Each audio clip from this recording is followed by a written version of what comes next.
Everyone. Magandang gabi po sa inyong lahat. Sa mga hindi po nakakakilala sa akin, ako po yung young sister ng mami ni Alice. And ninang din po ako sa binyag.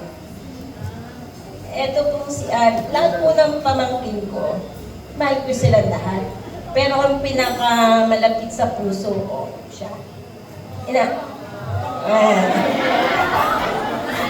Siya po ang favorite ko talaga. Kasi nung bata pa siya, I think mga around 6 years old, pag umuwi ako ng Bulaklakan at nalalaman niya na nandun ako, papahatid agad siya sa daddy niya. Kasi doon daw siya tatabisan nila niya. Ang sweet.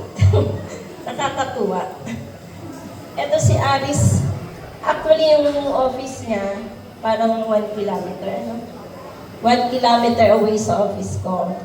And mahilig siya sa, napaka-sweet talaga, thoughtful. Lagi niyang ilang Christmas season yon. Laging dumadaan sa office. Tapos sasabihin ng guard, ma'am, nagdaan po yung pamangkin niyo si Alice. May regalo, mahilig siya sa branded.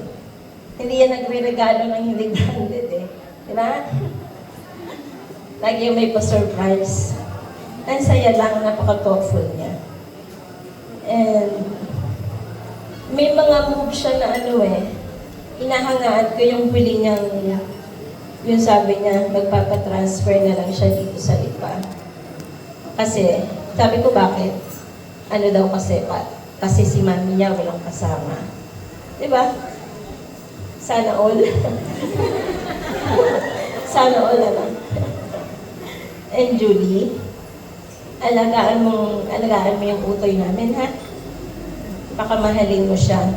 I assure you, you're in good hands. Mabait na bata. And so this is your big day. Ang wish ko lang, nothing but the best. Magmahalan kayo, ha? To the fullest. There. Anything else po to say, Ninang?